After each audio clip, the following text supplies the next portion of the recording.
Itsinda rya Vestine na Dorcas ryahawe igihembo nk'abaramyi bakoze neza b'umwaka, aho bahatanaga n'abandi bahanzi bose bakomeye mu kibuga cyacu cy'u Rwanda, Israel Mbonyi, Niyo Bosco ndetse na Ali Minister na Nshuti. Abo bose ni abantu bahatanaga, murabizi yuko habaho indirimbo za gospel.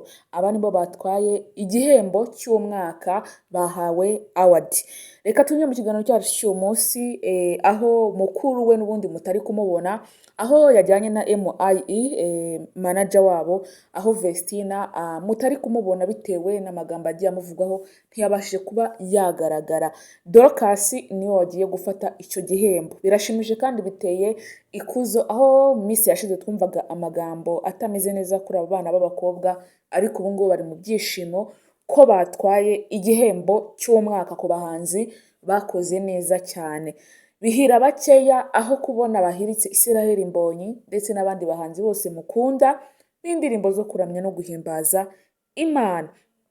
Twinjiye mu kiganiro cyacu cy'uyu munsi rero turebere hamwe ni gute bitwaye neza, ese nihe ndirimbo yabo yabaye iya mbere, nihe ndirimbo yabo yabaye ku zindi zose igahiga izindi zose, indirimbo zose z'abaramyi tuzi muri iki gihugu cyacu cy'u Rwanda. Reka tujye mu kiganiro cyacu cy'uyu munsi, njye muba muri kubana muramenyereye kuri iyi channel yanyu, nitwa Joy, yose ni ayanjye. Ndi umuntu kandi ubakunda cyane, ubifuriza ibyiza aho mugenda hose, Imana ijye ibareba neza. Niba utameze neza, ihanganira ubuzima urimo aka kanya. Niba wagize ikibazo cyangwa ufite ikindi kibazo cyose, ihangane kuko isi niko iteye. Turababara, biratubabaza, tukahura n'ibibazo bigiye bitandukanye, ariko iyo dusenze tukiragiza Imana byose bigenda neza. Niba hari iki kintu mu buzima tujya dukora ni ugusenga, ibindi byose Imana irabyikorera. Mwaramutse neza, mwiriwe neza bitewe n'iki gihe iyi video uyiboneye. Amahoro y'Imana abane namwe, mbifurije kugira amahoro, mbifurije umugisha w'Imana ahantu hose muri, muhahe muronke ubwiza bw'Imana bubabeho. Njyewe rero ubu nibyo mbona mbifuriza uko bwije nuko bukeye. Itsinda rya Dorcas na Vestina, murabizi yuko ari abana babiri baririmba, ariko twavuga nka team MIE Music kuko murabizi yuko aribo babiri bakora umuziki muri team, ndetse harimo na Niyo Bosco nawe ukora umuziki, ariko ni babiri bavukana bakora umuziki.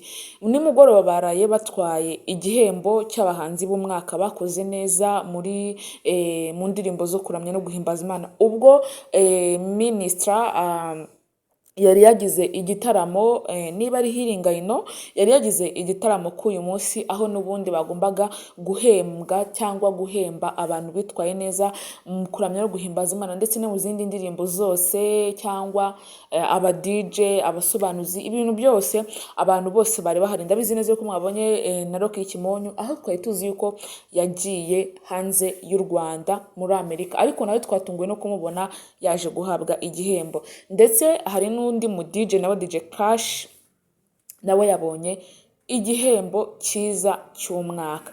Ibi byose rero byabaye mu ijoro ryatambutse, aho aba bose bahawe ibihembo biyakiriye, bari bari ahantu heza, bari bafite akanyamuneza. Abahanzi bagiye batandukanye bari bahari, sabo kuramya no guhimbaza Imana ndetse n'abandi bose bahanzi bari bahari, ariko twebwe icyo turi kurebaho ni muri gospel, indirimbo zo kuramya ndetse no guhimbaza Imana, aho Dorcas na Vestina aribo batwaye igihembo cy'abahanzi bitwaye neza mu mwaka, ndetse n'abahanzi basohoye indirimbo mu mwaka. Ubundi twakunze indirimbo zabo nyinshi cyane, harimo Emmanuel ariyo basohoye Vestina amaze gukora ubukwe, harimo n'indi Ebo yabaye concert yatumye banajya hanze, ariko izo ndirimbo ebyiri harimo imwe yakunzwe cyane kuko zose zirakundwa, ariko harimo imwe yahize izindi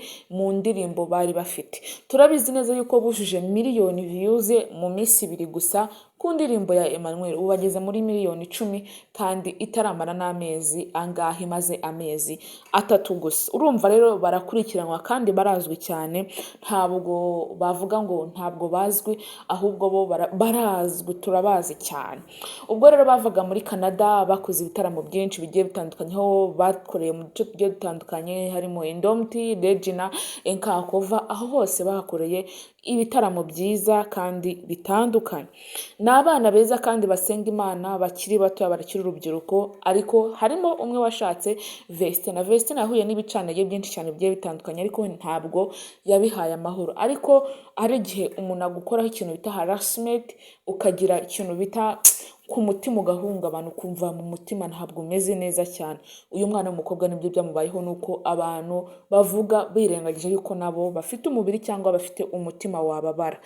Ibyo byose rero yabinyuzemo. Vestina arakomeye, ndetse n'umugabo we turabizi neza yuko babanye neza cyane. Ibyo byose ntabwo babyitayeho, ahubwo bitaye gukorera Imana, bamamaza Imana mu butumwa bwiza bw'indirimbo.